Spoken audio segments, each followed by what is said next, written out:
सुबह के 7 बजे हैं इस वक्त के बुलेटिन के साथ मैं हूं अनुपम। सबसे पहले बात करेंगे बड़ी खबर की।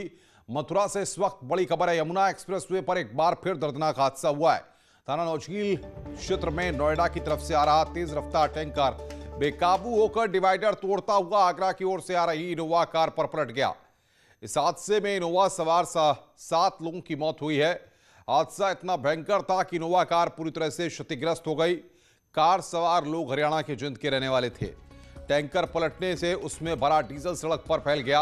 ये तस्वीरें इस वक्त हम आपकी स्क्रीन पर आपको दिखा रहे हैं। हादसे की एक्सक्लूसिव तस्वीरें। नौझील इलाके में दर्दनाक हादसा हुआ है।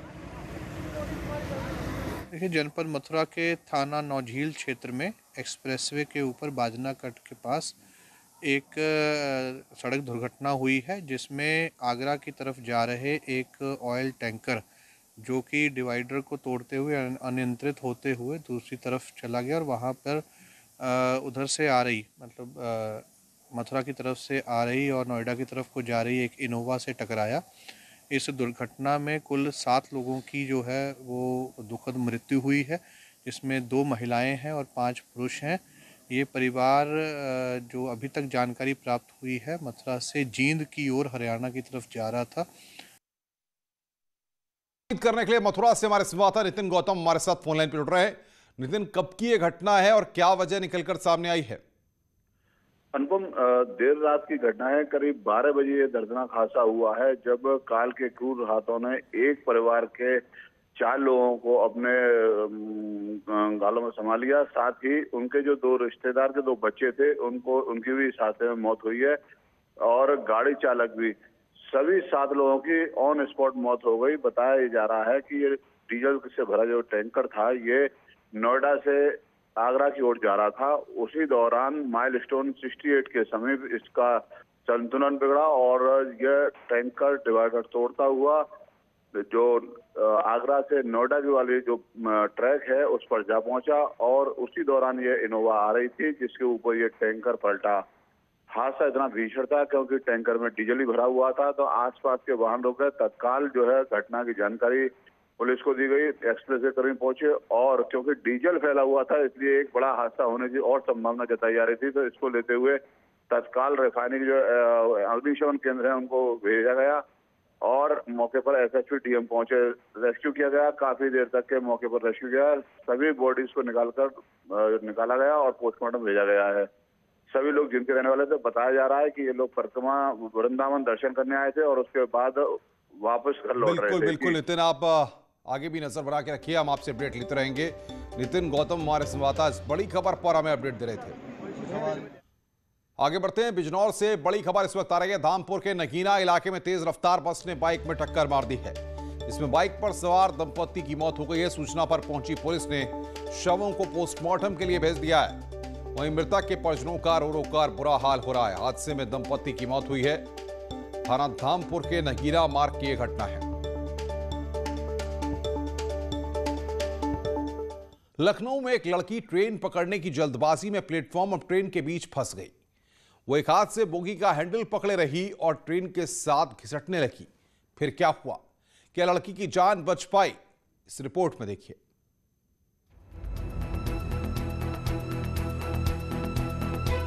एक एक पल सांस थाम कर देखिए। ये जिंदगी और मौत के बीच की जंग है। लखनऊ में एक आरपीएफ की महिला सिपाही की जाबाजी के चलते एक बड़ा हादसा टल गया। तस्वीरों में साफ नजर आ रहा है कि कैसे एक लड़की अपने हाथों में सामान लिए चलती ट्रेन में चढ़ने की कोशिश कर रही थी। तभी उसका बैलेंस बिगड़ा और वो प्लेटफॉर्म पर गिर पड़ी। इसी दौरान एक महिला सिपाही ने बिजली सी फुर्ती दिखाते हुए उस लड़की को रेलवे ट्रैक पर जाने से बचा लिया। दरअसल लड़की डर की वजह से बोगी का हैंडल पकड़े रही थी। इसी वजह से वो ट्रेन के साथ घिसटती चली गई। गनीमत रही कि सही समय पर महिला सिपाही देवदूत बनकर आई और उसे पकड़कर खींच लिया। अगर एक पल की भी देरी हो जाती तो सोचिए इस लड़की के साथ क्या हो सकता था। लड़की के रेस्क्यू की तस्वीरें प्लेटफॉर्म पर लगे सीसीटीवी कैमरे में कैद हो गई। ये लड़की लखनऊ से नई दिल्ली जाने वाली गोमती एक्सप्रेस में चढ़ने की कोशिश कर रही थी। अब ये वीडियो सोशल मीडिया में तेजी से वायरल हो रहा है। साथ ही लड़की की जान बचाने वाली महिला सिपाही की तारीफ भी जमकर हो रही है। मुख्तार अंसारी की कस्टडी सौंपने को लेकर आज सुनवाई होनी है। सुप्रीम कोर्ट में यूपी सरकार की याचिका पर आज सुनवाई है। रूपनगर जेल प्रशासन को निर्देश देने की मांग की गई है। मुख्तार अंसारी की तत्काल कस्टडी सौंपने की मांग की गई है। जबरन वसूली केस का ट्रायल ट्रांसफर करने की मांग पंजाब से प्रयागराज की स्पेशल कोर्ट में करने की मांग की गई है। तो मुख्तार अंसारी को लेकर आज सुनवाई होनी है। रूपनगर जेल का पूरा मसला सुप्रीम कोर्ट में यूपी सरकार की याचिका पर सुनवाई होनी है।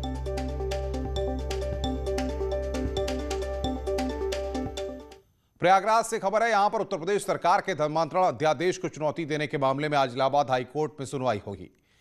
पिछली सुनवाई में कोर्ट से समय मांगने वाली यूपी सरकार आज अपना पक्ष रखेगी। याचिकाओं में धर्मांतरण विरोधी अध्यादेश को संविधान के खिलाफ और गैर जरूरी बताते हुए चुनौती दी गई है।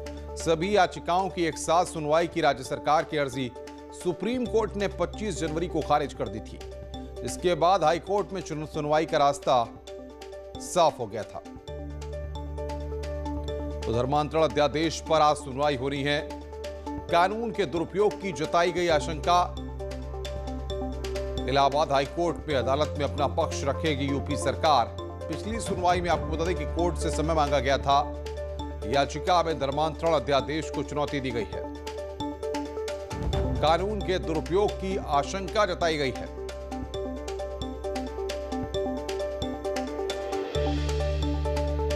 अदालत में यूपी सरकार आज अपना पक्ष रखेगी। पिछली सुनवाई में कोर्ट से समय मांगा था। धर्मांतरण अध्यादेश का पूरा मसला है जिस पर आज सुनवाई होनी है। सर्वेश दुबे हमारे साथ, हमारे सहयोगी प्रयागराज से फोन लाइन पे जुड़ रहे हैं। सर्वेश, कितने बजे सुनवाई होगी और पिछली सुनवाई के वक्त जो वक्त मांगा गया था, अब इस बार सरकार को अपना पक्ष रखना होगा? जी, निश्चित तौर पर इलाहाबाद हाईकोर्ट में धर्मांतरण अध्यादेश को 4 अलग अलग याचिकाओं में चुनौती दी गई है और इस याचिका पर पिछली सुनवाई को राज्य सरकार ने अपना पक्ष रखने के लिए समय मांग लिया था। हाईकोर्ट ने राज्य सरकार की मांग को मंजूर करते हुए आज सुनवाई का मौका दिया है और राज्य सरकार के अधिवक्ता के ओर से आज इस मामले में उनका पक्ष राज्य सरकार का पक्ष रखा जाएगा। 4 अलग अलग याचिकाओं में यह कहते हुए चुनौती दी गई है याचिका में कि ये किसी तरह से भी लोगों के हक में नहीं है और एक धर्म विशेष के लोगों के इससे अधिकारों का हनन हो रहा है।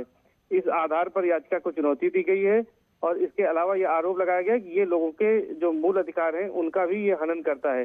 तो इस तरह से इस मामले में याचिका पर आज सुनवाई होगी और ये माना जा रहा है कि आज इसमें याचिका पर कोई अंतिम निर्णय कोर्ट पास कर सकती है। जी, बहुत बहुत शुक्रिया सर्वेश, आप नजर बना के रखिए, आगे भी हम आपसे अपडेट लेते रहेंगे।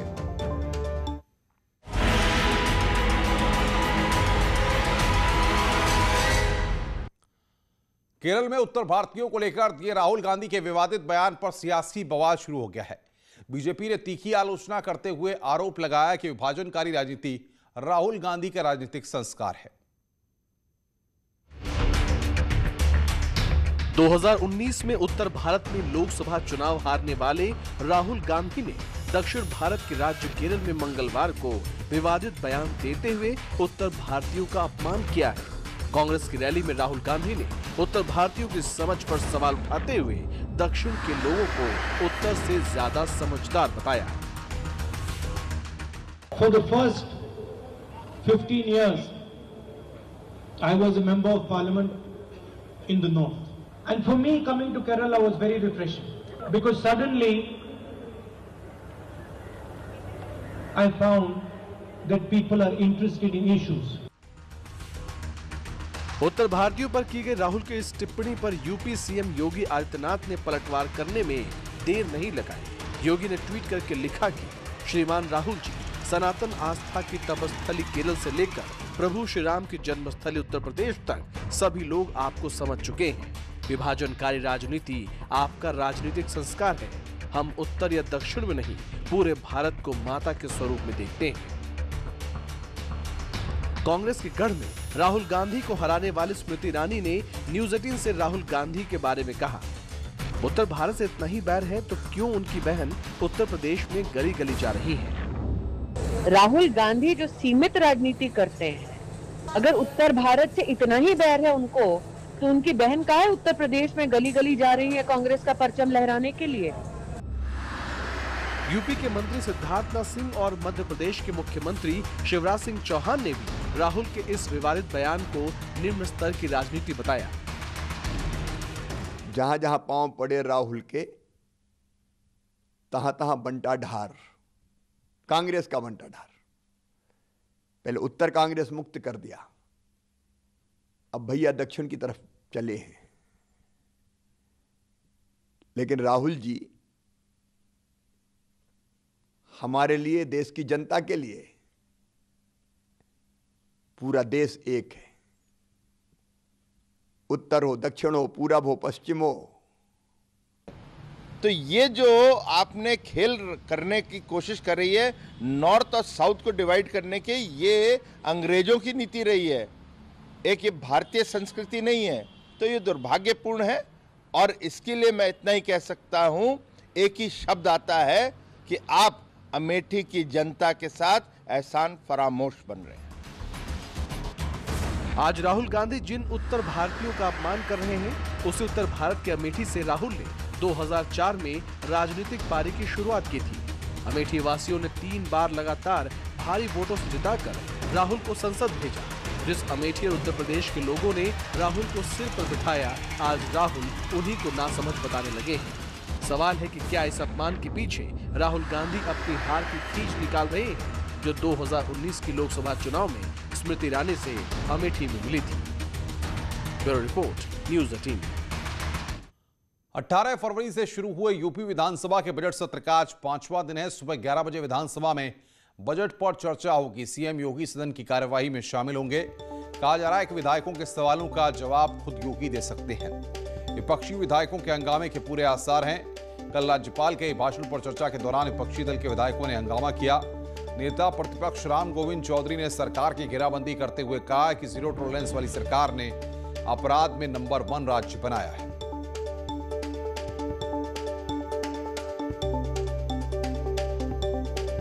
मुख्यमंत्री योगी आदित्यनाथ आज सदन में मौजूद रहेंगे, विधायकों के सवालों का जवाब देंगे। कल अभिभाषण पर हंगामा हुआ था और आज सदन के अंदर बजट पर चर्चा होनी है। इस दौरान मुख्यमंत्री योगी आदित्यनाथ वहां पर मौजूद रहेंगे और माना यह जा रहा है कि मुख्यमंत्री योगी आदित्यनाथ ही विपक्ष के सवालों का जवाब भी देंगे और बजट पर चर्चा में शामिल रहेंगे। आगे बढ़ते हैं। कृषि कानूनों के विरोध में महापंचायतों का दौर जारी है। यूपी बॉर्डर पर धरने पर बैठे किसानों का नेतृत्व कर रहे टिकैत भाइयों की आज महापंचायत है। आज आगरा में राकेश टिकैत तो बाराबंकी में नरेश टिकैत किसान पंचायत को संबोधित करेंगे। अभी हम आपको 2 तस्वीरें दिखाएंगे कि एक भाई पश्चिमी उत्तर प्रदेश में तो दूसरा भाई अवध क्षेत्र में किसान पंचायत में शामिल होगा। ये 2 तस्वीरें किसान महापंचायतों के जरिए सरकार पर कानून वापस लेने का दबाव बनाया जा रहा है। तो आगरा में आज राकेश टिकैत रहेंगे और बाराबंकी में नरेश टिकैत रहेंगे और महापंचायत का आयोजन किया गया है।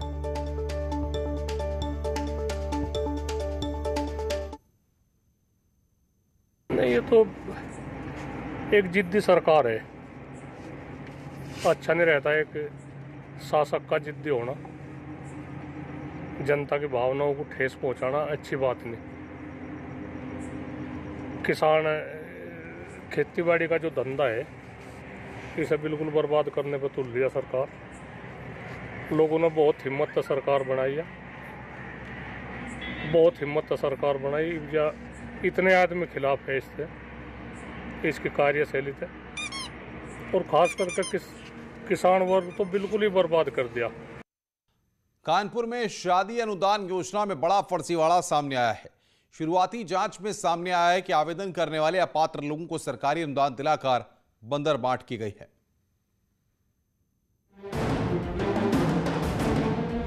मुख्यमंत्री योगी समाज के सभी वर्गों के विकास के लिए इस मंशा से जन कल्याणकारी योजनाएं चला रहे हैं जिससे सबका विकास हो। लेकिन योजनाओं को परवान चढ़ाने वाले कर्मचारी ही फर्जीवाड़ा करने में जुटे हैं।